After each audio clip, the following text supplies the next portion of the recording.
Welcome to Nivas news. మా channel మీకు నచ్చినట్లయితే లైక్ చేయండి, షేర్ చేయండి, కమెంట్ చేయండి. మర్చిపోకుండా బెల్ సింబల్ని క్లిక్ చేయండి. సబ్స్క్రైబ్ చేయటం మర్చిపోకండి. 78 ఏళ్ల స్వతంత్ర భారతదేశంలో ఇంకా వివక్ష కొనసాగటం బాధాకరం. ఖమ్మంలో ఎస్సీ ఎస్టీ మైనార్టీలను ఇల్లు కిరాయికి ఇవ్వొద్దంటూ నిబంధనలు విధించిన కృష్ణారెడ్డి శ్రీనివాసరెడ్డిపై ఫిర్యాదు చేసిన కుల సంఘాల నాయకులు. ఖమ్మం ప్రజాసేవ దినపత్రిక. 78 ఏళ్ల స్వతంత్ర భారతదేశంలో ఇంకా వివక్షత కొనసాగించడం బాధాకరమని ఖమ్మం జిల్లా కుల సంఘం నాయకులు పేర్కొన్నారు.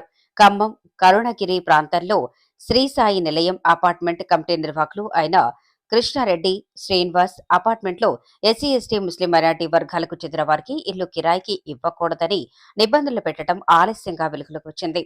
ఎస్సీ ఎస్టీ ముస్లిం మైనార్టీ అపార్ట్మెంట్లో కిరాయికి ఇవ్వకూడదంటూ మాట్లాడిన మాటలు రికార్డు ద్వారా సోషల్ మీడియాలో వైరల్ కావడంతో స్పందించిన కుల సంఘాల నాయకులు ఖమ్మం రూరల్ పోలీస్ స్టేషన్లో ఫిర్యాదు చేశారు. ఈ సందర్భంగా కుల సంఘ నాయకులు మాట్లాడుతూ ప్రభుత్వాలు మారుతున్నా, కొత్త చట్టాలు వచ్చినా కానీ కుల వ్యవస్థ మాత్రం మారటం లేదని, ఇంకా సమాజంలో ఎస్సీ ఎస్టీ ముస్లిం మైనార్టీ ప్రజలను అగ్రవర్ణాలకు చెందిన వారు చిన్నచూపు చూస్తున్నారని, దీనికి ఉదాహరణ ఖమ్మం కరుణగిరి సంఘటన అన్నారు.